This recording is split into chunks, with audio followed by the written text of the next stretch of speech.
അല്ലാഹു സുബ്ഹാനഹു വ തആല സൂറ അൽ മആരിജിലെ 19 മുതലുള്ള ആയത്തുകളിൽ നമ്മളങ്ങനെ കൊണ്ടുപോവാണ് ആ ലോകത്തേക്ക്. ഇന്നൽ ഇൻസാന ഖുലിക ഹലൂആ ഇദാ മസ്സഹു ശർറു ജസൂആ വഇദാ മസ്സഹുൽ ഖൈറു മനൂആ ഇല്ലൽ മുസല്ലീൻ. എത്ര മനോഹരമായ, ഒരുപാട് വിശദീകരിക്കേണ്ടതായ മനുഷ്യബന്ധിതമായിട്ടുള്ള ആയത്തുകൾ. ഇതാ ഖുർആൻ. തീർച്ചയായും മനുഷ്യന്റെ സ്വഭാവം എന്താണെന്ന് ആദ്യം പറയാം. ഒരു മനുഷ്യൻ, ഇൻസാനിയത്ത് എന്ന് പറയുന്നത് അതിൽ രൂഢമൂലമായിട്ടുള്ള ഒരു പ്രകൃതം, നേച്ചർ, അതെന്താണ്? അതൊരു അക്ഷമയുടെ, വേവലാതി ബോധിപ്പിക്കലിന്റെ, പ്രശ്നങ്ങളുടെ പുസ്തകം ഇങ്ങനെ തുറന്നു വെക്കുന്നതിന്റെ ഒരു രൂപമാണ് മനുഷ്യ പ്രകൃതി എന്ന് പറയുന്നത്. ഞാൻ പറയുന്നത് ക്ലിയർ ആണോ? എന്നിട്ട് രണ്ട് ഭാഗവും പറഞ്ഞു. ഇദാ മസ്സഹു ശർറു ജസൂഅ. ഒരു ദുരിതം അങ്ങോട്ട് വന്നു കഴിഞ്ഞാൽ, പ്രളയം വന്നു, ബുദ്ധിമുട്ടുകൾ ഉണ്ടായി, നാട്ടുകാര് ആദ്യത്തെ 2 ദിവസമൊക്കെ ഈ ദുരിതാശ്വാസ ക്യാമ്പിലൊക്കെ സൗമ്യമായിരുന്നു. ചൊറിച്ചിൽ തുടങ്ങി, പിന്നെ എടങ്ങാറ്, നെരിപിരി കൊള്ളാൻ തുടങ്ങി. എനിക്ക് അവിടെ ഞാനെല്ലാം മറന്നു. പാടിയിൽ താമസിച്ചിരുന്ന ആൾക്കാർക്കും പിന്നെ വേണ്ടത് കൊട്ടാരമാണ്. കാരണം കിട്ടും എന്നുള്ള ഒരു പ്രതീക്ഷ ഉണ്ടല്ലോ. ഞാനത് നെഗറ്റീവായിട്ട് പറയല്ലോ കേട്ടോ. മനുഷ്യന്റെ അവസ്ഥ ഇങ്ങനെ തന്നെയാണ് മനുഷ്യന്റെ അവസ്ഥ. വ്യത്യാസമുണ്ട്. ഇത് കേവലം ചെവി കൊണ്ട് നമ്മളിങ്ങനെ ഒരു സിമാ അല്ല ഇവിടെ നടക്കേണ്ടത്, ഇസ്തിമാ ആണ് നടക്കേണ്ടത്. കാരണം ശരിക്ക് ഈ ആയത്തുകൾക്ക് ഇങ്ങനെ ഒരു വ്യാഖ്യാനമോ കാര്യങ്ങളോ ഒന്നും വന്നിട്ടുണ്ടോന്ന് എനിക്കറിയില്ല. പക്ഷെ എനിക്ക് തോന്നിയ കാര്യം ഞാൻ പറയണത്, അത് വ്യാഖ്യാനിക്കുന്നതിന് തെറ്റില്ല എന്ന് തോന്നുന്നു. കാരണം അത്ര പെർഫെക്റ്റ് ആയിട്ടുള്ള ഒരു ഭാഗമാണ് ശരിക്കും ഇവിടെ ഇങ്ങനെ പറയണത്. ഇദാ മസ്സഹു ശർറു ജസൂഅ. മനുഷ്യനൊരു ദുരന്ത മുഖത്ത് നിൽക്കുന്ന സമയത്ത് ആകെ ക്ഷമ കെട്ട് സഹികെട്ട് ഇങ്ങനെ നിൽക്കുന്നൊരു, എനിക്ക് മാത്രം ഈ പ്രയാസം വന്നുപെട്ടല്ലോ എന്നൊരു അവസ്ഥയിലേക്ക് കടന്നു പോകും. വഇദാ മസ്സഹുൽ ഖൈറു മനൂഅ. ഞാൻ പെട്ടെന്ന് പറഞ്ഞു പോവാണ്. ഇനി വല്ല ഹൈറാത്തുകൾ അവനിലേക്ക് വന്നു കഴിഞ്ഞാൽ അത് മുടക്കം നിൽക്കുന്നവനായിട്ട് അവൻ മാറും. അഥവാ ബാക്കി ആർക്കും അത് കിട്ടാൻ പാടില്ല. അതെനിക്ക് മാത്രം മതി. എന്തെങ്കിലും പ്രശ്നം വന്നാലോ അത് വലിയ പ്രതിസന്ധിയായിട്ട് അങ്ങനെ അവതരിപ്പിക്കുകയും ചെയ്യും. ഇത് മനുഷ്യന്മാരുടെ പ്രകൃതമായി പറഞ്ഞിട്ട് ആരാണ് എക്സെപ്ഷൻ കേസിൽ വരുന്നത് എന്നുള്ളത് പറയാണ് പിന്നെ ചെയ്യണത്. ഇല്ലൽ മുസല്ലീൻ. നമസ്കരിക്കുന്ന ആളുകൾ ഇതിൽ നിന്ന് മുക്തമാണ്. അപ്പൊ എന്തിനാ നിസ്കാരം? ഈ 4 ആയത്തിൽ നിന്ന് എന്തിനാ നിസ്കാരം എന്നുള്ളത് എല്ലാവർക്കും വായിക്കാമോ? എന്തിനാ നിസ്കാരം? നല്ല മനുഷ്യനാകാൻ. എന്താ ഉത്തരം? അപ്പൊ അള്ളാനെ ഓർക്കാൻ അള്ളാഹു താല്പര്യപ്പെടുന്നത് നല്ല മനുഷ്യന്മാർ അള്ളാനെ ഓർക്കണം എന്നുള്ളതാണ്. അങ്ങനെ പഠിച്ചാൽ ഇപ്പൊ നമ്മൾ നല്ല മനുഷ്യനാണോ ഇല്ലേ എന്നുള്ളത് നമുക്ക് ഈ സ്വഭാവം കണ്ടോ നോക്കിയിട്ട് നമുക്ക് പരിശോധിച്ചൂടെ? അപ്പൊ അതിന്റെ അർത്ഥം എന്താ? ഇങ്ങനെ അക്ഷമ നമുക്കില്ല എങ്കിൽ നമുക്ക് വിലയിരുത്താം നമ്മളൊരു നിസ്കാരക്കാരനായ മനുഷ്യനാണ്. കേവലം മനുഷ്യനാണെങ്കിൽ എനിക്ക് അക്ഷമയുണ്ടാകും, എനിക്ക് മുടക്കം നിൽക്കുന്ന ഒരു സ്വഭാവം എൻ്റെ ജീവിതത്തിൽ ഉണ്ടാകും. ഇതൊക്കെ വിലയിരുത്തുക നമ്മൾ. ഇനി ഇതിന്റെ ബാക്കി ഇസ്മുൽ മൗസൂല ചേർത്ത് പറയുന്ന കുറേ ഭാഗങ്ങളുണ്ട്. അതിൽ നമസ്കാരവുമായിട്ട് ഡയറക്റ്റ് ഉള്ള കാര്യം 2 പറഞ്ഞു, തുടക്കത്തിലും അവസാനത്തിലും. നടുവിലുള്ള ബാക്കി ഭാഗങ്ങൾ മൊത്തം സൂറ മാരിജ് ഒന്ന് നോക്കിയാൽ അതിൻ്റെ ഇടയിലുള്ള മുഴുവൻ ഭാഗങ്ങളും നമ്മൾ എവിടെയൊക്കെ പിന്നെ എങ്ങനെ ശ്രദ്ധിക്കണം എന്ന് പറയുന്ന കാര്യങ്ങൾ ഇങ്ങനെ വന്നു. അപ്പൊ ഈ നമസ്കാരവുമായി ബന്ധപ്പെട്ട കാര്യം, ഇങ്ങനൊരാള് മുസല്ലീനാകണം എങ്കിൽ, അല്ലെങ്കിൽ ഒരാള് നല്ല നമസ്കാരക്കാരനാകണം എങ്കിൽ ശ്രദ്ധിക്കേണ്ട കുറേ കാര്യങ്ങളുണ്ട്. അവൻ ആദ്യം മനസ്സിലാക്കേണ്ടത്, ഞാൻ പടച്ച റബ്ബിന്റെ മുമ്പിൽ ഒരു മുനാജാത്ത് നടത്തുകയാണ്. ഈ അകക്കാമ്പറിഞ്ഞ് നിർവഹിക്കാൻ പറ്റണം എന്നുണ്ടെങ്കിൽ ഒന്ന് ആ സംഗതി എന്തിനാ നിശ്ചയിച്ചതെന്ന് അറിയണം. ഇപ്പോ ഇന്ന് നമുക്കറിയാം, ഭൂരിഭാഗം ആളുകളും ഈ പ്രകടന സംഗതിയെ നമ്മളെ പ്രകടനങ്ങളെ വലിയ സംഭവമായിട്ട് കാണുന്ന ആൾക്കാരാണ്. അതാണ് ഞാൻ നേരത്തെ സൂചിപ്പിച്ചത്, നമ്മൾ ഉംറയിലും ഹജ്ജിലൊക്കെ ഈ കാര്യം സംഗതി അതാണ് 90% ആൾക്കാരും അത് നിർവഹിച്ചുകൊണ്ടിരിക്കുമ്പോൾ ഒക്കെ അവരുടെ പ്രകടനത്തിൽ അതാണ് ശ്രദ്ധിക്കുന്നത്. അതുകൊണ്ടാണ് അവർക്ക് ഹജറുൽ അസ്വദ് കാണുമ്പോൾ അത് കേവലം ഉമർ റളിയല്ലാഹു അൻഹു പറഞ്ഞല്ലോ, ഇതിനെ റസൂല് ചുംബിച്ചത് കൊണ്ട് മാത്രം ഞാൻ ചുംബിക്കുകയാണ്, ഇത് വെറൊരു കല്ല് മാത്രമാണ്, ഇതാണ് അല്ലേ, ഒരു കല്ല് മാത്രമാണ്, റസൂല് ചുംബിച്ചുകൊണ്ട് ഞാൻ ചുംബിക്കും. അപ്പോ ഒന്നിനും ദിവ്യത്വമില്ല, പടച്ചോനല്ലാത്ത ഒന്നിനും ദിവ്യത്വമില്ല. വേർഷിപ്പ് പടച്ചോനിലേക്ക് മാത്രമാണ് കൊടുക്കേണ്ടത്. ഈ ബോധം വിശ്വാസിയിൽ നഷ്ടപ്പെടുമ്പോൾ പിന്നെ പടച്ചവൻ എന്ന് പറയുന്നത് CM മടവൂരൊക്കെ ആവും. പിന്നെ ഇപ്പൊ എന്താണ് അല്ലേ, CM മാരാ പടച്ചോനോ, അതേ അതേ അതെ അതേ അതേ അതെ അല്ലേ, ഇതാണ് പുതിയ പാട്ട്. അപ്പോ അല്ലാഹു സുബ്ഹാനഹു വ തആല നമുക്ക് നിശ്ചയിച്ചതായ ഈ നമസ്കാരത്തെ കുറിച്ച് തന്നെ നമ്മൾ പറയുകയാണെങ്കിൽ ഒരുപാട് കാര്യങ്ങളുണ്ട്. അതിലൊന്ന്, നമ്മളിങ്ങനെ കൈകെട്ടുമ്പോൾ തന്നെ ഇതിന് തക്ബീറത്തുൽ ഇഹ്റാം എന്നാണല്ലോ പറയാ. നമ്മൾ ഇതിന്റെ അകക്കാമ്പ് മനസ്സിലാക്കണം. എന്തിനാണ് ഇത് നിർവഹിക്കുന്നത് എന്നുള്ളത് നമ്മൾ പറഞ്ഞു, നല്ല മനുഷ്യനാകാനാണ്. അപ്പൊ നല്ല മനുഷ്യനാകാൻ വേണ്ടി നമ്മൾ നിസ്കരിക്കുമ്പോൾ അത് കുറച്ചും കൂടി ഒരു ഫോക്കസ്ഡ് ആവും. ഞാൻ നല്ല മനുഷ്യനാകാൻ വേണ്ടി എന്തൊക്കെ ട്രെയിനിങ് അറ്റൻഡ് ചെയ്യുന്നുണ്ട്, പേഴ്സണാലിറ്റി ഡെവലപ്മെന്റുമായി ബന്ധപ്പെട്ട എന്തെല്ലാം ട്രെയിനിങ്ങുകൾ അറ്റൻഡ് ചെയ്യുന്നു, 10,000 കൊടുത്തിട്ട് ആൾക്കാർ. ഇതിൻ്റെ മുമ്പിലിരിക്കുന്ന ആൾക്കാർ തന്നെ അത് അത്തരം കോഴ്സുകൾക്കൊക്കെ രഹസ്യമായും പരസ്യമായിട്ടൊക്കെ പോകുന്ന ആൾക്കാരുണ്ടാവും, എങ്ങനെയെങ്കിലും ഒന്ന് രക്ഷപ്പെടാൻ വേണ്ടിയിട്ട്. പടച്ചോൻ പറഞ്ഞിട്ടുണ്ട് കുറെ കാര്യങ്ങൾ. അപ്പൊ ഇതിങ്ങനെ കൈ കെട്ടുമ്പോ തന്നെ തക്ബീറത്തുൽ ഇഹ്റാം എന്നതിനു പറയാം. അപ്പൊ കുറെ കാര്യങ്ങൾ നമുക്ക് ഹറാമായി. പിന്നെ നമ്മൾ സംസാരമില്ല, തോണ്ടലില്ല, മാന്തലില്ല, ഒന്നുമില്ല. പിന്നെ പടച്ചവനുമായിട്ട് സംസാരിക്കാൻ, ഈ സംസാരത്തിൽ അതിന്റെ അകക്കാമ്പ് കിട്ടണം എന്നുണ്ടെങ്കിൽ നമുക്ക് ഒരു ബോധ്യം വേണം. അള്ളാനെ ഓർക്കാൻ വേണ്ടിയിട്ടാണല്ലോ നിസ്കാരം, അല്ലേ? ആണോ? എങ്കിൽ അള്ളാഹ് നമ്മളെ ഓർക്കും എന്നുള്ള ചിന്ത നമുക്ക് വേണം. അങ്ങനെ ഓർക്കും എന്നുള്ള ചിന്ത ഉണ്ടാകുമ്പോ ഇതാ ഞാനിങ്ങനെ കൈ കെട്ടിയിട്ട് ആദ്യം തന്നെ പറഞ്ഞ്, ഞാൻ കൈ കെട്ടിയിട്ട് ജഹ്റാക്കാതെ പറയുന്ന കാര്യമുണ്ടല്ലോ, പതുക്കെ പറയണം. അല്ലാഹുമ്മ ബാഇദ് ബൈനി വബൈന ഖത്വായായ കമാ ബഅഅത ബൈനൽ മശ്രിഖി വൽ മഗ്രിബി. വല്ലാത്തൊരാശയം അലൈ വജ്ജഹതു വജ്ഹിയല്ലദി. അല്ലാഹുമ്മ ബാഇദ് ബൈനി, നോക്കൂ, അല്ലാഹുവേ നീ അകലമുണ്ടാക്കണം. എങ്ങനെ? എന്റെയും എന്റെ തെറ്റുകളുടെയും ഇടയിൽ അകലമുണ്ടാക്കണം. എന്നിട്ട് അതിനൊരു തശ്ബീഹ് കൊടുക്കുകയാണ്, കമാ ബഅഅത ബൈനൽ മശ്രിഖി വൽ മഗ്രിബി. മശ്രിഖിന്റെയും മഗ്രിബിന്റെയും ഇടയിലുള്ള ഡിസ്റ്റൻസ് പോലെ. ഇതൊരു മനുഷ്യൻ മനസ്സുകൊണ്ടാണ് നല്ല മനുഷ്യനാകണം എന്ന് കരുതിയിട്ടാണ് പ്രാർത്ഥിക്കുന്നുണ്ടെങ്കിൽ നേരത്തെ പറഞ്ഞ ഇദാ മസ്സഹു ശർറു ജസൂഅ വഇദാ മസ്സഹുൽ ഖൈറു മനുഅ അതൊന്നും ഉണ്ടാവില്ല. ആ മുസല്ലീനാകും അപ്പോൾ നമ്മളെല്ലാവരും. അള്ളാഹു കാത്തിരക്ഷിക്കട്ടെ. അപ്പോൾ ഇങ്ങനെ കൈ കെട്ടിയിട്ട് നമ്മൾ ആദ്യം തന്നെ പറഞ്ഞത് എന്താ അറിയോ, ഇത് സുന്നത്തായ കാര്യമാണ്. നിസ്കാരത്തിലെ ഷർത്ത് നിസ്കാരത്തിന് മുമ്പേ കഴിഞ്ഞ്, ഈ റുക്കിനുകളിൽ പ്രാർത്ഥനകളൊന്നുമില്ലല്ലോ. അതെന്താന്ന് വെച്ചാൽ നമ്മൾക്ക് സൗകര്യത്തിന് വേണ്ടി നമ്മൾ ഹോസ്പിറ്റലിന്റെ ഉള്ളിലൊക്കെ ആണെന്നുണ്ടെങ്കിലും ആ നിസ്കാരം അവിടെ നടക്കണം.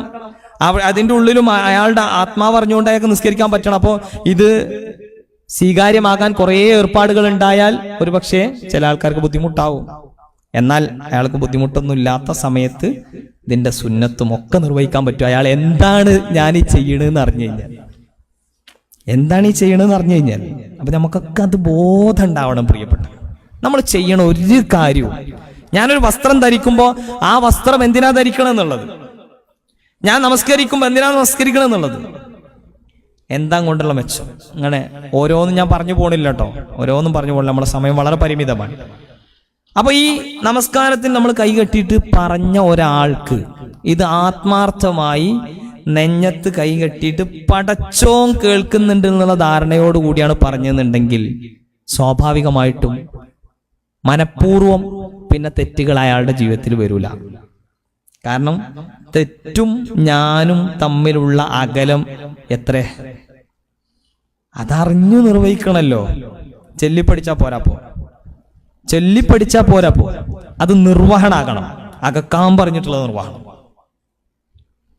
അതൊക്കെ കഴിഞ്ഞ് പിന്നെ അവിടെ ഓരോ ഭാഗങ്ങളും പറഞ്ഞു പോവാണ്. നമ്മളെ മഞ്ഞുവെള്ളം കൊണ്ട് ആലിപ്പഴം കൊണ്ടൊക്കെ പടച്ചോനെ കഴുകി വൃത്തിയാക്കണേ, എൻ്റെ വെള്ള വസ്ത്രം അയക്കില്ലെന്ന് ശുദ്ധിയാകുന്നത് പോലെ എൻ്റെ പാപങ്ങളെയൊക്കെ ശുദ്ധീകരിക്കണേ എന്നൊക്കെ പറഞ്ഞു. തുടർന്ന് നമ്മൾ ഫാത്തിഹ നിർവഹിക്കാൻ അൽഹംദുലില്ലാഹി റബ്ബിൽ ആലമീൻ. എൻ്റെ പടച്ചോൻ എൻ്റെ മുമ്പിൽ വന്നു, എൻ്റെ പടച്ചോൻ എൻ്റെ മുമ്പിൽ വന്നു. എന്നെ പിന്നെ ഇതേ പോഡിയത്തിൻ്റെ മുമ്പിൽ നിന്നുകൊണ്ട് കഴിഞ്ഞ കുറച്ച് മാസങ്ങൾക്ക് മുമ്പ് നമ്മുടെ പ്രിയങ്കരനായ ഗുൽസാർ സാഹിബ് നിർവഹിച്ച വിഷയം ഇഹ്സാൻ എന്നുള്ളതായിരുന്നല്ലോ. ആ ഇഹ്സാൻ ഇതിലൊക്കെ ഒരു ചേരുവയായിട്ട് മാറണം. അല്ലാഹു സുബ്ഹാനഹു വ തആല അദ്ദേഹത്തിൻ്റെ കർമ്മങ്ങൾ ഒക്കെ സ്വീകരിക്കുകയും പാപങ്ങളൊക്കെ പുറത്തു കൊടുക്കുകയും സ്വർഗം നൽകി അനുഗ്രഹിക്കുകയും ചെയ്യുമാറാവട്ടെ. അപ്പൊ ആ ഇഹ്സാൻ അതിങ്ങനെ വരുമ്പോ അൽ ഇഹ്സാനു അൻ തഅബുദല്ലാഹ കഅന്നക തറാഹ് ഫഇൻ ലം തകുൻ തറാഹു ഫഇന്നഹു യറാക്. ഞാൻ എന്ത് കാര്യം ചെയ്യുമ്പോഴും പടച്ചോൻ എൻ്റെ മുമ്പിലാണ്. ഞാൻ എൻ്റെ എന്ത് ഭൗതികവും പാരത്രിക ബന്ധിതവും ഒക്കെ ആയിട്ടുള്ള എന്ത് കാര്യമാവട്ടെ, A to Z എന്ത് കാര്യമാണെങ്കിലും ആദ്യം ആര്? പടച്ചവൻ. ശരിക്കും ഫൈലം തക്കും തറാഹു ഫൈനഹു യറാക്. ശരിക്കും നമ്മൾ പടച്ചോനെ കാണില്ല, പടച്ചോൻ നമ്മളെ കാണുന്നുണ്ട്. ആ ബോധം എവിടേക്ക് എത്തിക്കണം? ഇഹ്സാനിയത്ത് വരണം എന്നുണ്ടെങ്കിൽ എവിടേക്ക് വരണം എന്ന് വെച്ചാൽ പടച്ചോൻ മുന്നിൽ വരണം. അപ്പോ നമുക്ക് ഒഴിഞ്ഞു മാറാൻ ഒരു സാധ്യതയില്ല. ഞാൻ നിസ്കരിക്കുമ്പോൾ പടച്ചവന്റെ മുമ്പിലുണ്ട് എന്ന് മാത്രം ചിന്തിച്ചാ പോരാ, പടച്ചവൻ ഉത്തരം തരുന്നു അൽഹംദുലില്ലാഹി റബ്ബിൽ ആലമീൻ എന്ന് പറയുമ്പോ എന്റെ റബ്ബിനോട് പറയുന്നതായിട്ട് സ്നേഹ റസൂൽ സല്ലല്ലാഹു അലൈഹി വസല്ലം പറയാണ്, ഹമിദനി അബ്ദി, എന്റെ അടിമ എന്നെ സ്തുതിച്ചിരിക്കുന്നു എന്ന് പടച്ചവൻ പറഞ്ഞിട്ടുണ്ട്. ഹമിദനി അബ്ദി, എന്റെ അടിമ എന്നെ സ്തുതിച്ചിരിക്കുന്നു. അർ-റഹ്മാനിർ റഹീം, അസ്നാ അലയ്യ അബ്ദി, മാലികി യൗമിദ്ദീൻ, മജ്ജദനി അബ്ദി. ഇതൊക്കെ എന്താ നമുക്കറിയാലോ. എന്റെ അടിമ പ്രകീർത്തിച്ചിട്ടുണ്ട്, എന്റെ അടിമ എന്നെ മഹത്വപ്പെടുത്തിയിട്ടുണ്ട്. ഇതാരാ പറയണത്? ലോകത്തിന്റെ അധിപനായ രാജാതിരാജനായ മാലിക്കുൽ മുലൂക്കായ ആ പടച്ചവൻ എന്റെ മുമ്പിൽ വന്നിട്ട് എന്നോട് പറയാ. പടച്ചോൻ പറയണത് നമുക്ക് ഉറപ്പ് വേണം. ഞാൻ എന്തിനാ അത് നിർവഹിക്കണമെന്നുള്ള ബോധത്തോടു കൂടിയാ ചെയ്യണമെന്നുണ്ടെങ്കിൽ ആ ഒരു ബോധം ഉണ്ടാവും, ഉറപ്പുണ്ടാവും. എനിക്കും നിങ്ങൾക്കൊന്നും ആ ഒരു കോൺസെൻട്രേഷൻ കിട്ടുന്നില്ല. പക്ഷെ നമ്മളത് ചെയ്യുമ്പോൾ പ്രിയപ്പെട്ടവരെ, നമ്മളൊന്ന് അവിടേക്ക് പടച്ചോൻ എന്നോട് പറയുന്നുണ്ടെന്നാണ് വിശ്വസിച്ചിട്ട് എനിക്കും നിങ്ങൾക്കും ചെയ്യാൻ പറ്റിയാൽ അതിൽ ഒന്നും മാറ്റാണ്ടാവില്ല. പിന്നെ ഒന്നും മാറ്റാണ്ട് നിസ്കാരത്തിന് ശേഷം അസ്തഗ്ഫിറുല്ലാഹ് എന്ന് പറയുമ്പോൾ അപ്പം നമ്മൾ പടച്ചോനെ ഇത് മൊത്തം തെറ്റിപ്പോയി എന്ന് കരുതിയിട്ടുള്ള ഒരു അസ്തഗ്ഫിറുല്ലാഹ് എല്ലാം അപ്പം പറയണമെന്നുള്ള ബോധ്യപ്പെടും. അപ്പൊ നമുക്ക് എന്ത് ബോധ്യപ്പെടും? നിസ്കാരത്തിന് ശേഷം അസ്തഗ്ഫിറുല്ലാഹ് എന്തിനാ പറയണേ? നമസ്കാര ശേഷം പ്രാർത്ഥനയ്ക്ക് ഏറ്റവും കൂടുതൽ ഉത്തരം കിട്ടുന്ന സമയമാണ്. അവിടെ നമ്മൾ ഏറ്റവും കൂടുതൽ ചോദിക്കേണ്ടത് ഇസ്തിഗ്ഫാറാണ്. അതുകൊണ്ട് അസ്തഗ്ഫിറുല്ലാഹ് എന്ന് പറയണെന്ന് അപ്പൊ ബോധ്യപ്പെടും. അല്ലാതെ 10-50 കൊല്ലമായിട്ട് സലാത്ത് നിസ്കരിക്കാൻ തുടങ്ങിയിരിക്കണ്, എന്നാ ഈ 50 കൊല്ലമായിട്ടും നിസ്കാരം ശരിയായിട്ടില്ല എന്നുള്ളത് നമ്മൾ തന്നെ അങ്ങനെ സംഭവിച്ചുകൊണ്ടിരിക്കുകയാണ്. അല്ല, നിസ്കാരത്തിലെ വീഴ്ചകളും അവിടെ ഒരു ഭാഗമാണെന്ന് മാത്രം. എന്നാൽ എപ്പോഴും ഇത് എന്തിനാ മൗലവി അങ്ങനെയാണെങ്കിൽ നിങ്ങൾ ഈ ഉള്ളറിഞ്ഞ് ഉള്ള നിർവഹണത്തെ പറ്റിയിട്ടൊക്കെ ഇങ്ങനെ പറയണത്? നമ്മൾ അസ്തഗ്ഫിറുല്ലാഹ് എന്നല്ലേ നിസ്കാരത്തിന് ശേഷം പറയണത്? അത് ഇതിനു വേണ്ടി പറയണല്ല, ഞാൻ സാന്ദർഭികമായി പറഞ്ഞു എന്നുള്ളൂ. ക്ലിയർ അല്ലേ? അപ്പോൾ ഓരോന്നിലും പറയും. ഇനി നോക്കുങ്ങൾ, മാലിക് യൗമിദ്ദീൻ കഴിഞ്ഞിട്ട് പിന്നെ പറയണ വാചകം ഇയ്യാക നഅ്ബുദു വ ഇയ്യാക നസ്തഈൻ. പടച്ചവനെ, ഞങ്ങൾ നിന്നെ മാത്രം ആരാധിക്കുന്നു, നിന്നോട് മാത്രം ഇസ്തിആനത്ത് നടത്തുന്നു, നിന്നോട് മാത്രം ഇസ്തിആനത്ത്. ഇത് കണ്ട് പറയുന്നതോടുകൂടി അള്ളാന്റെ മറുപടി ഹാദാ ബൈന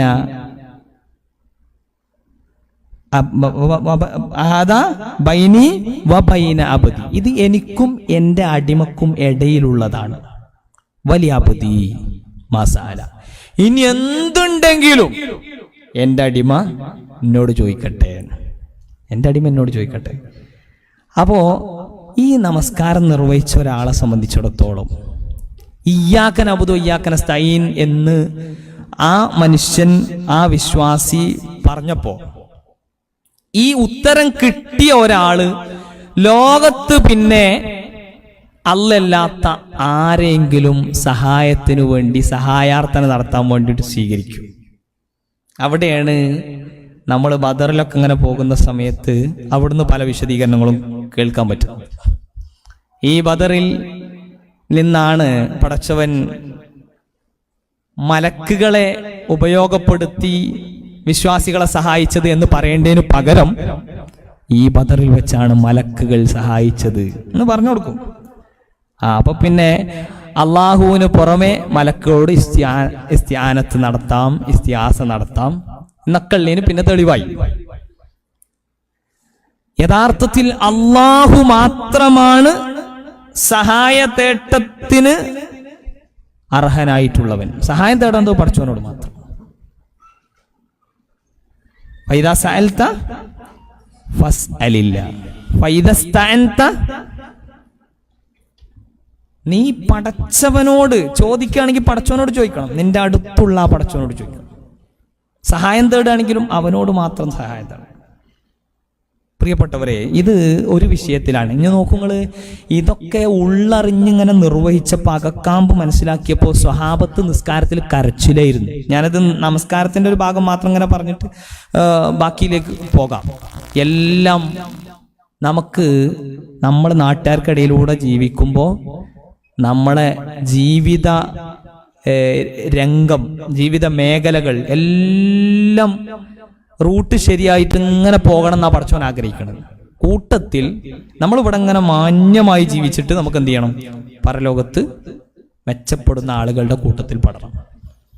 അല്ലാതെ ഇവിടെ ഇങ്ങനെ ഒരു മൂലയിൽ ഇങ്ങനെ ഇരുന്നിട്ട് നമ്മള് പള്ളിയുടെ ഏതെങ്കിലും ഓരത്തിരുന്നിട്ട് നമ്മളിങ്ങനെ ആരാധനകളുമായിട്ട് കഴിച്ചു കൂട്ടി അങ്ങനെ പോകുന്നത് ഇസ്ലാമികമല്ല. മാത്രമല്ല, റസൂൽ സല്ലല്ലാഹു അലൈഹി വസല്ലമ തങ്ങൾ പരിചയപ്പെടുത്തിയല്ലോ, ഒരു നാട്ടിലേക്ക് അള്ളാഹു സുബ്ഹാനഹു വ തആല ആ നാടിനെ മൊത്തം അങ്ങോട്ട് തകർക്കാൻ വേണ്ടിയിട്ട് 2 മലക്കുകൾ അയച്ചു. അത്രേ 2 മലക്കുകൾ അയച്ചു. 2 മലക്കുകൾ ഇങ്ങനെ നാട്ടിലേക്ക് വന്നിട്ട് നോക്കുമ്പോൾ അള്ളാഹ് പിന്നെ എന്താ പറയാ, അൻദമ്മറാഹ, അതിനെ തുടച്ച് നീക്കാൻ വേണ്ടിയിട്ടാണ് അയച്ചത്. അപ്പൊ മലക്കുകൾ വന്ന് നോക്കുമ്പോ ഈ നാട്ടിൽ ഒരു മനുഷ്യൻ അദ്ദേഹത്തിന്റെ ആരാധനാ കേന്ദ്രത്തിൽ നിന്ന് ആരാധന നിർവഹിച്ചുകൊണ്ടിരിക്കുകയാണ്. ഇത് ശരിയാവില്ലല്ലോ, ഇദ്ദേഹത്തെ നശിപ്പിക്കണോന്ന് ചോദിക്കുകയാണ്. അപ്പോ അല്ലാഹു സുബ്ഹാനഹു വ തആല പറഞ്ഞു കൊടുക്കുന്നു, നിങ്ങൾ ശ്രദ്ധിച്ചോ, ആ മനുഷ്യന് അദ്ദേഹത്തിൻ്റെ നാട്ടിൽ ഒരുപാട് പ്രശ്നങ്ങൾ നടന്നുകൊണ്ടിരിക്കുമ്പോൾ, ആൾക്കാർ കുറേ കുത്തിത്തിരിപ്പായിട്ട് നടന്നുകൊണ്ടിരിക്കുമ്പോൾ, ആളുകൾ സകലമാന തിന്മകളുടെയും നടുവിലൂടെ സഞ്ചരിച്ചു കൊണ്ടിരിക്കുമ്പോൾ ആ മനുഷ്യൻ ഒരു വ്യസനവുമില്ലാതെ, ഒരു മുഖഭാവത്തിലും വ്യത്യാസമില്ലാതെ അയാളുടെ ആരാധനകൾ നിർവഹിച്ചു കൊണ്ടിരിക്കുന്നത് നിങ്ങൾ കാണുന്നില്ലേ? അയാളെ നശിപ്പിക്കണം, അയാളെയും നശിപ്പിക്കണം. അപ്പൊ ആരാധനകൾ എന്ന് പറയുന്നത് പടച്ചോന് വെറുതെ നിർവഹിക്കാൻ പറഞ്ഞതല്ല എന്ന് പറയാൻ വേണ്ടിയിട്ട് ജസ്റ്റ് അതും കൂടി അവിടെ ആഡ് ചെയ്തതാണ്. അപ്പൊ നമ്മൾ ഒരു സംഗതി നിർവഹിക്കണത് എന്തെങ്കിലും ഒരു കാട്ടിക്കൂട്ടലല്ല എന്ന് ഉറപ്പിച്ചു വിശ്വസിക്കുന്നവരാവണം. നമ്മൾ ഉറപ്പിച്ചു വിശ്വസിക്കുന്നവരാണ്. അതുകൊണ്ട് ആ ഒരു ബോധം നമ്മുടെ മനസ്സിലുണ്ടാകുക. നമസ്കാരവുമായി ബന്ധപ്പെടുത്തി സ്വഹാബത്ത് അവർക്ക് പറയണത് എന്താന്നുള്ള കൃത്യമായ ബോധമുള്ളതുകൊണ്ടാണ്. അല്ലാഹുമ്മ ഗഫിർ ലിമാ ഖദ്ദംതു വമാ അഖർതു വമാ അസ്റർതു വമാ അഅലൻതു വമാ അസ്റഫ്തു വമാ അൻത അഅലമു ബിഹി മിന്നി ഇന്നക അൻതൽ മുഖദ്ദിമു. അപ്പൊ കുറേ ആളുകളുടെ കണ്ണിൽ നിന്ന് കണ്ണുനീര് ധാരധാരയായി ഒഴുകും. വ അൻതൽ മുഅഖിറു, കുറേ ആളുകൾ അപ്പൊ സന്തോഷിക്കുക. ഇത് അവരുടെ നമസ്കാരത്തിൽ പ്രകടമായത് എന്തുകൊണ്ടാ? ഇന്നക അൻതൽ മുഖദ്ദിമു എന്ന് പറയുമ്പോ പടച്ചോൻ ആദ്യം തന്നെ തന്നോ? ഞാൻ ഇന്നലെ അങ്ങാടിയിൽ നിന്ന് വാങ്ങിയ ആടിന്റെ മാംസം കുറച്ച് കൂടുതൽ എനിക്ക് കിട്ടിയത് പടച്ചോൻ പ്രതിഫലം തന്നതാണോ, നേരത്തെ തന്നതാണോ, ഇനി അവസാനത്തേക്ക് ഉണ്ടാവൂലേ? പേടിയാ. പ്രിയപ്പെട്ടവരെ, നമ്മൾ ചില്ലറ ആലോചന നടത്തിയ പോരാ ഈ വിഷയത്തിൽ. വഅൻതൽ മുഅഖിർ, പടച്ചോൻ അവസാനത്തേക്ക് തരുന്നവനാ. അതുവരെ പട്ടിണി കടന്ന മനുഷ്യനും ആവേശത്തോടുകൂടി എനിക്ക് ഇവിടെ അല്ലെങ്കിലും അവിടെ ഉണ്ടാകുമായിരിക്കൂലേ ഈ പ്രതീക്ഷ. ഇത് ആരാധനയിൽ നിന്ന് മാത്രം ഇങ്ങനെ കിട്ടുന്ന നമ്മുടെ നിർവഹണം അതിനനുസരിച്ച് പോകണം.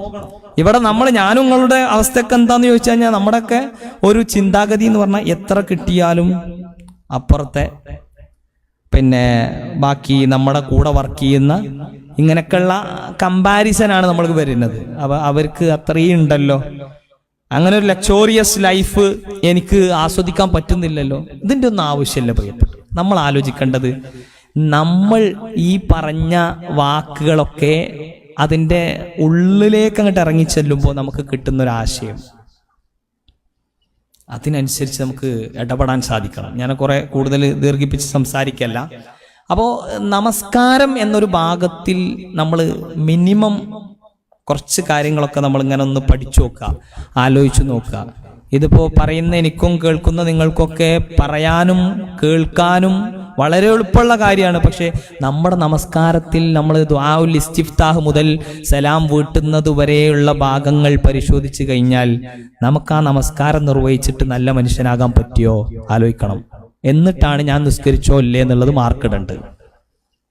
അങ്ങനെ ഒരു ലിസ്റ്റ് നമുക്കുണ്ടെങ്കിൽ ഇന്ന് സുബഹി മുതൽ മഗ്രിബ് വരെ നമ്മൾ നിർവഹിച്ച നമസ്കാരങ്ങൾക്ക് ഏതൊക്കെ നിസ്കാരത്തിന് വാല്യൂ ചെയ്യുമ്പോൾ ജയിച്ചു എന്നുള്ളത് EHS അല്ലേ, അങ്ങനെയൊക്കെ ഉണ്ടാവില്ലേ, അത് എലിജിബിലിറ്റി ഏതിനൊക്കെ കിട്ടിയിട്ടുണ്ട് എന്ന് നമ്മൾ ആലോചിക്കാം. എത്ര കൊല്ലായി നമ്മൾ നിസ്കരിക്കാൻ തുടങ്ങിയിട്ടുള്ളത്. അപ്പൊ ഉള്ളറിയണം, അകക്കാമ്പ് കിട്ടണം.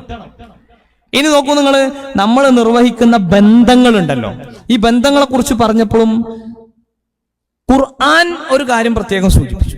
സൂറത്തുർ റഅദിലെ വചനം, വല്ലദീന യസ്ലൂന മാ അമറല്ലാഹു ബിഹി അയ്യൂസൽ വയഖ്ശൗന റബ്ബഹും വയഖാഫൂന സൂഅൽ ഹിസാബ്. അവരോട് കൂട്ടിയിണക്കാൻ പറഞ്ഞ ബന്ധങ്ങളൊക്കെ അവർ കൂട്ടിയിണക്കും. അതിൽ പ്രധാനമായിട്ടും കുടുംബ ബന്ധങ്ങൾ, അതാണല്ലോ നമ്മളോട് ഒട്ടി നിൽക്കുന്ന ബന്ധങ്ങൾ. ആ ബന്ധങ്ങളൊക്കെ അവർ കൂട്ടിയിണക്കും. 2 പോയിന്റ് പറഞ്ഞു പഠിച്ചു. യഖ്ശൗന റബ്ബഹും, അവർ പടച്ചോനെ പേടിച്ചിട്ടാണ് ചെയ്തത്. വയഖാഫൂന സൂഅൽ ഹിസാബ്, വരാൻ പോകുന്നൊരു വിചാരണ ദുർഘടമായിരിക്കുമോ എന്നവർക്ക് പേടിയുണ്ട്. അപ്പൊ ഖുർആനിന്റെ പോയിന്റ് ഓഫ് വ്യൂവിൽ നിന്നുകൊണ്ട് നമ്മൾ ആലോചിക്കാൻ പറ്റിയാൽ ഒരു ഇബാദത്തും നമ്മൾ ചെയ്യണത് വാപ്പാനെ നോക്കണത് ഉമ്മാനെ നോക്കണത് ഇഹ്സാൻ എന്നുള്ള ഒരു ചേരുവയിൽ നിന്നുകൊണ്ട് നമ്മൾ ഈ ആയത്തിലൊന്ന് നോക്കി. എന്റെ മുമ്പിൽ പടച്ചോൻ, ഞാൻ പടച്ചോനെ പേടിച്ചിട്ടും എന്റെ വിചാരണയുടെ സമയത്ത് എനിക്ക് പ്രയാസം ഉണ്ടാകരുതെന്ന് കരുതിയിട്ടുമാണ് എന്റെ ബന്ധങ്ങൾ ഞാൻ ചേർത്ത് വെക്കുന്നത്. ഒരുപാട് വിശദീകരിക്കേണ്ട സംഗതിയാണ്. അവിടെ എന്തില്ല, ജ്യേഷ്ഠാനുജന്മാരിലേക്ക് ചേർത്തി വെക്കുന്നൊരു ഒഴിഞ്ഞു മാറുന്ന ഒരു രീതി ഒന്നുമില്ല. ഞാൻ ചെയ്യുന്നത് എന്റെ വാപ്പാന്റെ ഇമ്മാന്റെ തൃപ്തി കിട്ടാൻ വേണ്ടി പോലും അല്ല. ക്ലിയർ ആണല്ലോ? എന്റെ വീട്ടുകാർ എന്നെ ഒരു സ്ഥാനത്ത് വെക്കണം എന്ന് കരുതിയിട്ടല്ല ഞാൻ ചെയ്യുന്നത്. പടച്ചോൻ എന്റെ മുമ്പിലുണ്ട്, പടച്ചോന്റെ ബാക്കിലാണ് എന്റെ വാപ്പിയമ്മി നിൽക്കണത്. അങ്ങനെ വരുമ്പോ എന്റെ ജ്യേഷ്ഠൻ നോക്കിയോ, അനിയൻ നോക്കിയോ, പെങ്ങന്മാര് നോക്കിയോ ഒന്നുമില്ല. അത് ഒരു ഭാഗം ഞാൻ പെട്ടെന്ന് പറയാം. ഇനി ഖുർആനിൽ ഇതേപോലെ വന്നിട്ടുള്ള നമ്മുടെയൊക്കെ ശ്രദ്ധയിൽപ്പെട്ടിട്ടുള്ള നമ്മളൊക്കെ എന്നും ഓതിപ്പോകുന്ന കുറെ ആയത്തുകളുണ്ടാവും. യൂഫൂന ബിൻ നദർ, നേർച്ച എന്ന് പറയുന്ന ഒരു ഇബാദത്ത്. ആ ഇബാദത്ത് അതൊരു ഐച്ഛികമായ കാര്യത്തെ നമ്മളിലേക്ക് കമ്പൽസറി ആക്കേണ്ട, മാൻഡേറ്ററി ആക്കുന്ന ഒരു പ്രവർത്തനമാണ് നേർച്ച എന്ന് പറയുന്നത്. അപ്പൊ ആ നേർച്ച ഒരാൾ നിറവേറ്റുന്നത് പേരും പ്രശസ്തിയും ഒന്നും ആഗ്രഹിച്ചിട്ടല്ല, അല്ലെങ്കിൽ എന്തെങ്കിലും ഒരു ഒബ്ലിഗേഷൻ, എന്തെങ്കിലും ഒരു നിർബന്ധം മുന്നിൽ വെച്ചിട്ടല്ല. മാല തിരിച്ചു കിട്ടണം, മകന് എൻട്രൻസിന് കയറാൻ പറ്റണം, ഇതൊക്കെ ആണെങ്കിൽ അങ്ങനെ ചെയ്യാം. ഇങ്ങനെ ഒരു നേർച്ചല്ലല്ലോ ഇസ്ലാം. എന്റെ പരലോകത്ത് എനിക്ക് കുറച്ചും കൂടുതൽ ഉപകാരം കിട്ടാൻ വേണ്ടിയിട്ട് ഞാൻ ഏർപ്പാടാക്കുന്ന ഒരു പരിപാടി, എല്ലാ തിങ്കളാഴ്ചയും വ്യാഴാഴ്ചകളും നോമ്പ് വെക്കും. അത് ഞാൻ വേണമെങ്കിൽ നോറ്റാൽ മതി, പക്ഷെ നേർച്ചയാക്കിയാൽ ഈ കൊല്ലം മുഴുവൻ ഞാനത് ചെയ്യും എന്ന് പറഞ്ഞാൽ അത് നേർച്ചയായി. പിന്നെ അത് ചെയ്തിട്ടില്ലെങ്കിൽ എനിക്ക് കുറ്റം കിട്ടി. അപ്പോൾ അതാ എങ്ങനെ ചെയ്യാൻ പറ്റുക? അതൊരാൾക്ക് അയാളും പടച്ചവനും മാത്രമുള്ള ബന്ധമാണ്. അവിടെ ഒരു പോയിന്റ് പടച്ചവൻ പറഞ്ഞു, യുഫൂന ബിന്നദിരി യഖാഫൂന വയഖാഫൂന യൗമൻ കാന ശർറുഹു മുസ്തതീറ. ആപത്തു പടർന്നു പന്തലിക്കുന്നതായ ഒരു യൗമിനെ, ഒരു ദിവസത്തെ അവർ പേടിക്കുന്നു എന്നതാണ്. അപ്പൊ ആ നേർച്ചയുടെ അകക്കാമ്പ് എന്താന്ന് ചോദിച്ചു കഴിഞ്ഞാൽ, പടച്ചോന്റെ അടുത്ത് എനിക്ക് കൂടുതൽ വിഭവങ്ങൾ സമാഹരിക്കണം. അതിന് പടച്ചോൻ എനിക്ക് നിർബന്ധാക്കാത്ത കാര്യം ഞാൻ തന്നെ പടച്ചോനോട് പറഞ്ഞിട്ട് നിർബന്ധാക്കണ പരിപാടി. എന്നിട്ട് അതെന്നെ നിർവഹിക്കാൻ പ്രേരിപ്പിക്കുന്നത് ഒരു ദിവസം, അത് ഇവിടെ കാണുന്ന ദിവസമല്ല, ആപത്ത് പടർന്ന് പന്തലിക്കുന്ന ദിവസം. ഖുർആനിൽ ഇങ്ങനെ യഖാഫൂന യൗമൻ എന്ന് പറഞ്ഞ് വരുന്ന ഒരുപാട് ആയത്തുകളുണ്ട്. സൂറ ദഹറിൽ തന്നെ മറ്റൊരു വചനമാണ് വയുതഇമൂന തആമ അലാ ഹുബ്ബിഹി മിസ്കീനൻ വയതീമൻ വഅസീറ. നമ്മുടെ ദുരിതാശ്വാസ ക്യാമ്പുകളിലേക്കൊക്കെ ധാരാളം സഹായങ്ങൾ കൊടുക്കും. നമ്മുടെ നാട്ടിലും പരിസര പ്രദേശങ്ങളൊക്കെ, പ്രത്യേകിച്ച് ഇസ്ലാഹി സെന്ററുകൾ അത്തരം കാര്യങ്ങൾ വരുന്നത് നോക്കി നിൽക്കാൻ, എന്ത് പ്രൊജക്റ്റുകൾ രൂപീകരിക്കാൻ പറ്റും എന്നുള്ളതിനെ പറ്റി ആലോചിച്ചു. നല്ലതാണ്. പക്ഷേ വിശ്വാസി അത് നിർവഹിക്കുമ്പോൾ വേറെ ഒരു ലക്ഷ്യമില്ല. നമ്മളത് ഫോട്ടോ ഒക്കെ എടുത്ത് എന്തൊക്കെ ആക്കിയാലും നമ്മുടെ ഉള്ളിലുള്ള താല്പര്യം എന്താണ്? ഇന്നാ നഖാഫു മിർ റബ്ബിനാ യൗമൻ അബൂസൻ ഖംതരീറ. മുഖം ചുളിക്കപ്പെടുന്നതായ ഒരു ദിവസത്തെ ഞങ്ങൾക്ക് പേടിയാണ്. ആ പേടിയിൽ നിന്ന് അവർ പറയാണ്, പടച്ചവനെ ലാ നുരീദു മിൻകും ജസാഅൻ വലാ ശുക്റ. ഞങ്ങൾ എന്തെങ്കിലും ഒരു കോമ്പൻസേഷൻ ഇതിന്റെ ഭാഗമായി, ഞങ്ങൾ അത് കൊടുത്തതിന്റെ ഭാഗമായി പ്രതീക്ഷിക്കുന്നില്ല. ഇന്നമാ നുതഇമുക്കും ലിവജ്ഹില്ല. പടച്ചവനെ നിന്റെ വജ്ഹു മാത്രമാണ് ഞങ്ങളുടെ ഉദ്ദേശം. അപ്പൊ കർമ്മങ്ങളൊന്നും കാട്ടിക്കൂട്ടലുകളല്ല എന്ന ഒരു ധാരണ നമ്മുടെ മുമ്പിൽ ഉണ്ടാകണം. അത് കേവലം ആരാധനാകർമ്മങ്ങൾ മാത്രമല്ല, നമ്മുടെ സംസാരം. ആ സംസാരം പടച്ചോൻ പറഞ്ഞു, നിങ്ങൾ മാന്യമായ വഖൂലു ഖൗലൻ സദീദ, നല്ല വാക്ക് പറയണം. റസൂൽ സല്ലല്ലാഹു അലൈഹി വസല്ലം തങ്ങൾ കൂട്ടിച്ചേർത്തു, മൻ കാന യുഅ്മിനു ബില്ലാഹി വൽ യൗമിൽ ആഖിർ ഫല്യഖുൽ ഖൈറ ഔ ലിയസ്മുത്. നിങ്ങൾ നല്ലത് പറയാ, അല്ലെങ്കിൽ മിണ്ടാതെക്കുക. അതൊരു സംസ്കാരമാണ്. എന്താ? ആ നല്ലത് പറയുമ്പോൾ ആളുകളിലേക്ക് നല്ലതാണ് സ്പ്രെഡ് ചെയ്യുക. അത് പ്രൊഡക്റ്റീവായിട്ട് പല പ്രവർത്തനങ്ങളായിട്ട് അതിങ്ങനെ രൂപാന്തരപ്പെട്ടു പോകും. ശരിയല്ലേ? നമ്മൾ സംഘടനാ മീറ്റിങ്ങുകൾ നടക്കുമ്പോൾ നല്ല കാര്യങ്ങൾ, നല്ല ചർച്ചകളൊക്കെ വരുമ്പോൾ അവിടെ നല്ല വാക്കുകൾ ഉണ്ടാകുമ്പോൾ, നല്ല അനാലിസിസ് നടക്കുമ്പോൾ അവിടെ നല്ല പ്രവർത്തനങ്ങളുടെ ഇംപ്ലിമെന്റേഷൻ അപ്പുറത്തുണ്ടാവും. അല്ലെങ്കിലോ എന്തെങ്കിലും തിരിപ്പായിട്ടാണ് വരുന്നതെന്നുണ്ടെങ്കിൽ അവിടെ നിലവിൽ നമ്മൾ ചെയ്ത നന്മകൾ പോലും ഒരു വാല്യൂ ഇല്ലാത്ത രൂപത്തിൽ പ്രശ്നമായിട്ട് പോകും. ഞാൻ അവസാനിപ്പിക്കാം. അപ്പൊ പ്രിയപ്പെട്ടവരെ, വിശുദ്ധ ഖുർആനുടനീളം പരിശോധിച്ചു കഴിഞ്ഞാൽ, പ്രവാചക ജീവിതത്തെക്കുറിച്ച് നമ്മൾ അന്വേഷിച്ചു കഴിഞ്ഞാൽ, ആ ജീവിത വഴികളിലൂടെ നമ്മളിങ്ങനെ വായനയിലൂടെയും അതിൻ്റെ അന്വേഷണങ്ങളിലൂടെ ഒക്കെ പോകുമ്പോൾ നമുക്ക് മനസ്സിലാക്കാൻ സാധിക്കും, ഒരു മനുഷ്യനെ രൂപപ്പെടുത്തിയെടുക്കാൻ നമ്മുടെ കൂട്ടത്തിലുള്ള മുഴുവൻ ആളുകൾക്കും ഉപകാരയോഗ്യമായ വിധത്തിൽ നമ്മളങ്ങനെ മോൾഡ് ചെയ്തെടുക്കാൻ വേണ്ടിയിട്ടാണ് അല്ലാഹു സുബ്ഹാനഹു വ തആല എല്ലാം നമ്മളോട് നിശ്ചയിച്ചത്. എല്ലാ കാര്യങ്ങളും നമ്മളോട് പറഞ്ഞത്. പടച്ചോന് ബിർറ് എന്നുള്ള വാക്ക് ചേർത്തിട്ടാണ് ലാ യൻഹാകുമുല്ലാഹു അനില്ലദീന ലം യുഖാതിലൂകും ഫിദ്ദീൻ വലം യുഖ്രിജൂകും മിൻ ദിയാരികും അൻ തബറൂഹും വതഖ്സിതു ഇലൈഹിം ഇന്നല്ലാഹ യുഹിബ്ബുൽ മുഖ്സിതീൻ. എത്ര മനോഹരം! നിങ്ങളോട് വിലക്കുന്നില്ല കേട്ടോ. നിങ്ങളുടെ അയൽപക്കത്ത് വിശ്വാസമുള്ളവനാണോ ഇല്ലാത്തവനാണോ പ്രശ്നമൊന്നുമില്ല. നിങ്ങളെ വീട്ടിൽ നിന്ന് അവരാട്ടി പുറത്താക്കുന്നില്ലയോ? നിങ്ങളുമായി അവർ യുദ്ധത്തിന് വരുന്നില്ലയോ?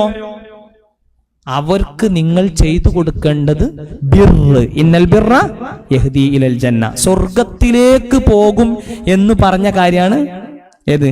ബിർറ്. അപ്പൊ സ്വർഗം കിട്ടുമെന്ന് ഉറപ്പുള്ള കാര്യം നമ്മളോട് ചെയ്തു കൊടുക്കാൻ പറഞ്ഞപ്പോ മുഅ്മിനിന് നോക്കി കൊടുത്തോ? ഉളുഹിയത്തിന്റെ മാംസം ആ പരി കൊടുക്കണ്ട ഈ പരി കൊടുത്തോ? അല്ല പറഞ്ഞു, കൊടുക്ക. എന്താ കൊടുക്കണതിന്റെ ഉദ്ദേശം? അവൻ നിന്നോട് അക്രമത്തിന് വരുന്നില്ല, അഥവാ അവനോട് നീ സൗഹാർദ്ദം കാണിക്കണം, അവന് നീ കാര്യങ്ങൾ ബോധ്യപ്പെടുത്തി കൊടുക്കണം, അവനോടൊപ്പം നീ വസിക്കണം. ഇപ്പൊ മനുഷ്യനെ മാറ്റി നിർത്തിക്കൊണ്ടുള്ള ഒരു ആരാധന, ഒരു മതം, ഒരു സംസ്കാരം, ഇതൊന്നുമില്ല. ഇത് വലാ ബറാ എന്നൊക്കെ പറഞ്ഞിട്ട് ഇങ്ങനെ കുറെ കെട്ടിക്കുടുക്കുകളൊക്കെ ഉണ്ടാക്കി പല വിധത്തിലും ഈ സ്പർദ്ധകൾ വളർത്താനുള്ള ശ്രമങ്ങൾ ഇവിടെ നടക്കുമ്പോൾ നമ്മൾ പഠിപ്പിക്കണ ആൾക്കാരെ, നമ്മൾ നിർവഹിക്കുന്ന ഓരോ കാര്യങ്ങളുടെയും നിർവഹണങ്ങളിലൂടെ യഥാർത്ഥത്തിൽ ദുനിയാവിൽ ഒരാളോടും സ്പർദ്ധ ഇല്ലാതാക്കാനാണ് ശ്രമിക്കേണ്ടത്. അങ്ങനെ ഇല്ലാതാക്കാൻ ശ്രമിച്ചതിന്റെ മകുടോദാഹരണമായിരുന്നു പ്രവാചകൻ സല്ലല്ലാഹു അലൈഹി വസല്ലം. ആ സ്നേഹ റസൂൽ ആരെയും വെറുത്തിട്ടില്ല. ആ സ്നേഹ റസൂലിന്റെ പാതയിലൂടെ മുന്നോട്ട് പോകാനുള്ള ശ്രമങ്ങളാണ് നമ്മുടെ ഭാഗത്തു നിന്ന് ഉണ്ടാവേണ്ടത് എന്ന് മാത്രം ഓർമ്മപ്പെടുത്തുകയാണ്. കുറേ കാര്യങ്ങൾ പറയണം എന്നൊക്കെ വിചാരിച്ചതാണ്. അപ്പം നമ്മൾ ഒന്ന് കൺക്ലൂഡ് ചെയ്യുമ്പോൾ നമ്മുടെ എല്ലാ കാര്യങ്ങളും, നമ്മൾ ഭൗതികം മാത്രമാണെന്ന് വിചാരിക്കുന്ന കാര്യങ്ങളിലും പടച്ചവൻ അതിനെ പഠിപ്പിച്ചിട്ടുണ്ടാകുക പാരത്രികവുമായി ടച്ച് ചെയ്തിട്ടായിരിക്കും. അതുകൊണ്ട് നമ്മൾ എന്ത് കാര്യം ചെയ്യും, നമ്മളെ വർത്തമാനങ്ങൾ, നമ്മുടെ കുടുംബ ബന്ധങ്ങൾ, നമ്മുടെ സംസ്കാരങ്ങൾ, നമ്മുടെ ജോലി, നമ്മുടെ ഇടപെടലുകൾ, നമ്മുടെ ആത്മീയ ബന്ധിതമായിട്ടുള്ള ആരാധനകൾ എല്ലാം നമ്മൾ നിർവഹിക്കുമ്പോൾ അതിൻ്റെ ഉള്ള് തൊട്ടറിഞ്ഞുകൊണ്ട് നിർവഹിക്കാൻ ശ്രമിക്കുക. അല്ലാഹു സുബ്ഹാനഹു വ തആല അതിന് നമുക്ക് നല്ല തൗഫീഖിനെ പ്രദാനം ചെയ്ത് അനുഗ്രഹിക്കുമാറാവട്ടെ. നമ്മൾ ഒരുപാട് അനുഭവങ്ങൾ നമ്മുടെ മുമ്പിലേക്ക് കടന്നു വരാറുണ്ട്. ഓരോ സാഹചര്യങ്ങളിലും ഈ പറഞ്ഞതിനൊക്കെ നേരെ വിപരീതമായിട്ടുള്ള പലതും നമ്മൾ കാണാറുണ്ട്. പല ആളുകളും ഉംറക്കൊക്കെ വരുന്ന സമയത്ത് നമ്മൾ നേരിട്ട് ഇങ്ങനെ കാണാണ്, അവരുടെ കൈകളിൽ, അവരുടെ കഴുത്തിൽ ഏലസ്, ചരട്, ഇതൊക്കെ വെച്ചിട്ട് ഇങ്ങനെ പോകും. നമ്മളിങ്ങനെ പറയാൻ പറ്റുന്ന രൂപത്തിലൊക്കെ നമ്മൾ പറഞ്ഞു നോക്കും. അപ്പൊ ആ രൂപത്തിൽ നമ്മൾക്ക് ഒരു ബോധം ഉണ്ടാവണം. പടച്ചോനെ, അവരെ ചെയ്യുന്ന കാര്യം എന്തിനാപ്പോൾ വന്നിട്ടുള്ളതെന്ന് നമുക്ക് ചിന്തിക്കാൻ സാധിക്കണം. അത്തരത്തിൽ നമുക്ക് ഡയറക്റ്റ് പറയാൻ പറ്റുന്നതാണെങ്കിൽ നമുക്ക് പറഞ്ഞു കൊടുക്കാനും തിരുത്താനും തിരുത്തിപ്പിക്കാനും ഒക്കെ സാധിക്കണം. അള്ളാഹു സുബ്ഹാനഹു വ തആല നമുക്കൊക്കെയും അള്ളാഹു ഒരു കാര്യം, ഒരു കർമ്മം, ഏതൊരു സംഗതിയും നമ്മളോട് എന്തിനാണോ നിർവഹിക്കാൻ പറഞ്ഞത് ആ സെൻസിൽ അത് നിർവഹിക്കാൻ കരുത്ത് കിട്ടുന്ന, അങ്ങനെ അതിന് സാധിക്കുന്ന മുത്തഖീങ്ങളിൽ, നല്ല മുഖ്ലിസീങ്ങളിൽ, മുഅ്മിനീങ്ങളിൽ നാഥൻ നമ്മളെല്ലാവരെയും ഉൾപ്പെടുത്തി അനുഗ്രഹിക്കുമാറാവട്ടെ. ഇന്ത്യൻ ഇസ്ലാഹി സെന്റർ ജിദ്ദ